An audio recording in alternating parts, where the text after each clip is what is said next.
चारधाम यात्रा का जायजा लेने बड़कोट पहुंचे सीएम पुष्कर सिंह धामी। व्यवस्थाओं का लिया जायजा। सीएम को देखते ही सेल्फी की मची होड़।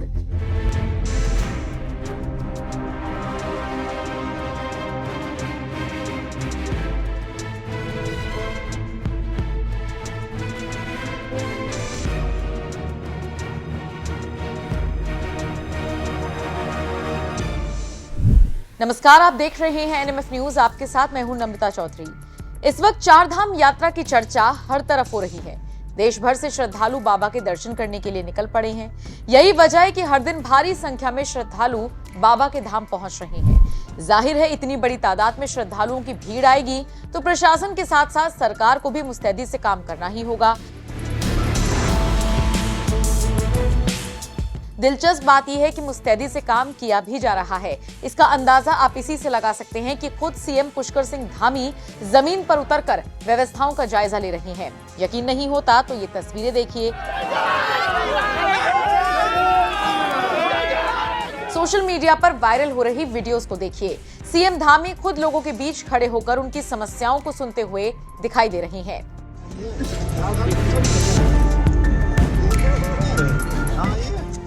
कहीं देखा है आपने ऐसा मुख्यमंत्री?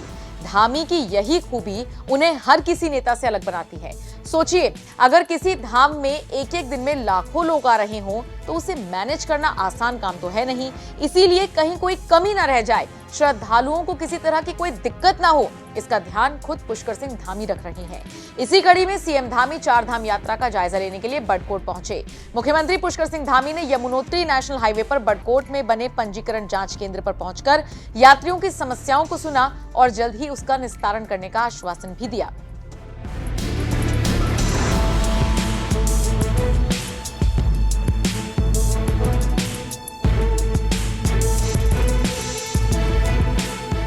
जैसे ही सीएम धामी को जनता ने देखा, वैसे ही उनके साथ सेल्फी खिंचवाने की होड़ सी मच गई।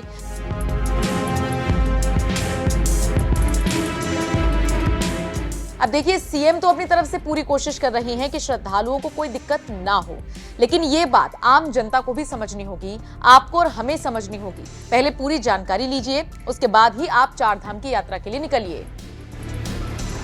क्योंकि देखिए, ये सबसे पीक सीजन है, आम दिनों से ज्यादा भीड़ होती है और इसीलिए कई बार अव्यवस्थाओं का सामना भी करना पड़ सकता है। अब आपको अपने संवाददाता अनुपम प्रसून की एक रिपोर्ट दिखाते हैं, जिसमें वो एक श्रद्धालु से बात कर रही हैं। आप भी अगर बाबा के धाम जा रहे हैं तो भूलकर भी ये गलती मत कीजिएगा, क्योंकि एक बार ये गलती हो गई तो ना आप कुछ कर पाएंगे ना कोई और। देखिए रिपोर्ट और बताइए कि आप इस खबर को लेकर क्या राय रखते हैं। देखिए, लोगों को शिकायत होती है कि जब वो चारधाम की यात्रा पर आते हैं तो उन्हें बहुत भीड़ मिलती है। और भीड़ की वजह क्या है? हमारे साथ एक श्रद्धालु इस वक्त मौजूद है। आपका नाम क्या? राहुल जायसवाल। कहाँ से आए आप? लुधियाना से। लुधियाना से तो आपने क्या रजिस्ट्रेशन कराया था? हमें पता ही नहीं था कि रजिस्ट्रेशन होता है। मैंने जो मेरे फ्रेंड पहले आए वो कह रहे कि रजिस्ट्रेशन वहीं से होगा आपका, कि ऑनलाइन ही होगा। तो जब मैंने निकलने लगा तब मुझे बताया कि ऑनलाइन होता है। मैंने चेक किया, वहाँ से ऑनलाइन हो नहीं रहा था। आप कितनी दूर निकल गए थे तो पता चला? मैं घर से अभी निकलने वाला ही था, तो मैंने टैक्सी का सब कुछ भाड़ा भूड़ा दे चुका हुआ था। अगर मैं मना करता तो मेरा भाड़ा सारा खराब हो जाना था, जो दिया हुआ मैंने, तो वो तो मुझे देना ही पड़ेगा।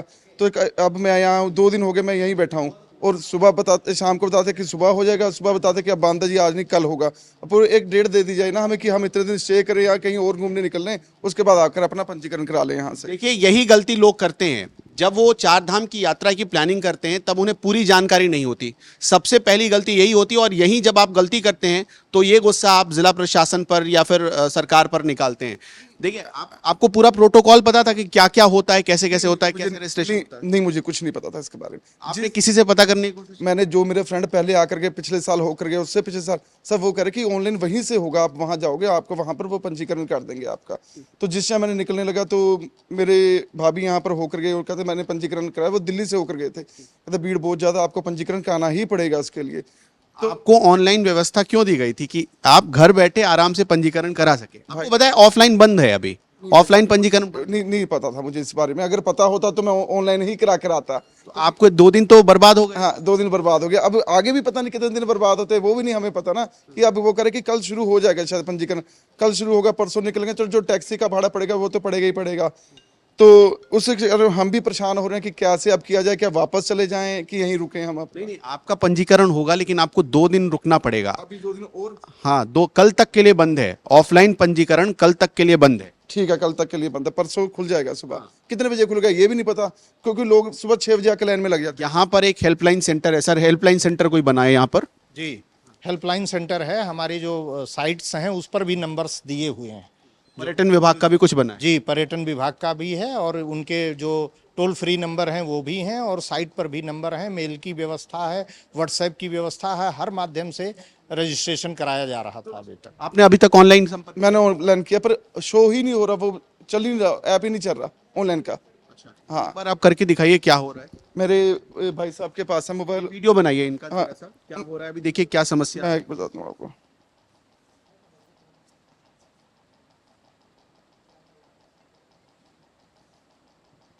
चलो, का मध्य एमपी से आए हैं? नहीं, लुधियाना, लुधियाना से। 4 धाम रजिस्ट्रेशन। ओके, बस यही आ रहा है इस पे। Okay, you are in the queue. हाँ,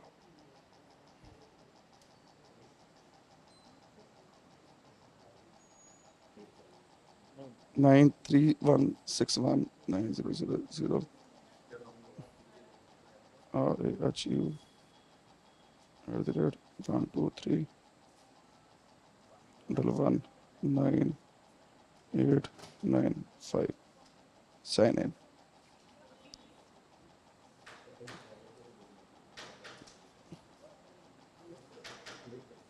Sign in, name Rahul. एक मिनट, खुल ही नहीं रहा, user is ready password incorrect. नहीं नहीं, आप एक बार नीचे नीचे आइए। ये अपना लॉगिन करने के लिए आपने रजिस्ट्रेशन करा रखा है? मैं रजिस्ट्रेशन करा रखा है, इसमें उसमें वही आ रहा कि खुल ही ना, कि डेट वो 20 के बाद की दे रहा है, कि 20 के बाद की डेट दे रहा है, कि उससे पहले नहीं आपका होगा। हाँ, तो आपको 20 तारीख तक इंतजार ही करना पड़ेगा। तो ऑफलाइन भी कुछ नहीं प्रोसीजर की, ऑफलाइन ऑफलाइन तो अभी खुलने में वक्त है, आपको तब तक या तो रुकना पड़ेगा। हाँ, तो देखिए इससे आपकी परेशानी बढ़ी बिल्कुल बिल्कुल बिल्कुल। और आप गुस्सा किस पे निकाल? अरे मैंने किसी पे गुस्सा नहीं, क्यों, गलती मेरी है तो मैं किसी पे गुस्सा कैसे निकाल सकता हूँ? अगर मैं करा कराता तो फिर बिठा के रखते, फिर गुस्सा था यहाँ पे क्यों बिठा के रखा है। तो अब ये करें कि तुंगनाथ के लिए रजिस्ट्रेशन नहीं करानी पड़ रही, कि तुंगनाथ के लिए भी रजिस्ट्रेशन करानी पड़ रही है हमें। कि अगर हम तुंगनाथ चले जाएं तो वहीं से मत्था टेक कर वापस हो जाते हैं हम, उसका भी नहीं पता लग रहा हमें कि क्या करना क्या नहीं करना। देखिए यहाँ पर हेल्पलाइन सेंटर बना हुआ है, पर्यटन विभाग उत्तराखंड पर्यटन का। आप वहां पर जाकर संपर्क कर सकते हैं, एक एक चीज कब रजिस्ट्रेशन शुरू, कहाँ पे, उसे हमें बता दीजिए कि। डिटेल आप ऑफिस में संपर्क कर। ठीक ठीक, थैंक यू। आप एक बार फिर से अपना नाम बता दीजिए, कहाँ से आए हैं, कितने दिन आपके खराब हुए, पूरी बात बता दीजिए। मेरा नाम राहुल जायसवाल है, मैं लुधियाना से आया हूँ। मेरे 3 दिन यहीं पे खराब हुए हैं। अभी 3 दिन तो खराब, आगे पता नहीं कितने खराब हुए। गलती सिर्फ मेरी है, क्योंकि मैं ऑनलाइन रजिस्ट्रेशन नहीं कराई। तो वो जो बिना जाने पहचाने और पूरा प्रोटोकॉल जाने पहुंच रहे हैं, उनको कुछ कहेंगे आप? भाई रजिस्ट्रेशन करा के आए, बिना रजिस्ट्रेशन के कोई ना आए, क्योंकि बाद में खज्जल खुआरी रह जाती है और कुछ नहीं है। और लोग क्या करते, कहीं किसी एजेंट के पास हो जाते 100-200 ले ले, किसी ने नहीं कराना, क्योंकि ऑनलाइन जो है ऑनलाइन ही होगा और कुछ नहीं हो पाएगा। आपने भी 100-200 दे दिए क्या? नहीं नहीं, मैं किसी से क्यों करूंगा 100-200, क्योंकि हर कोई कहीं पे भी आप चाय पानी पीने जाकर 100-200 लेंगे, कर देंगे, पर करता कोई भी नहीं है। हाँ, ये थैंक यू राहुल जी, आपकी यात्रा हो जाएगी। आप जब यहाँ तक आ गए हैं ना, तो यात्रा हो जाएगी। चल ठीक है, थैंक यू।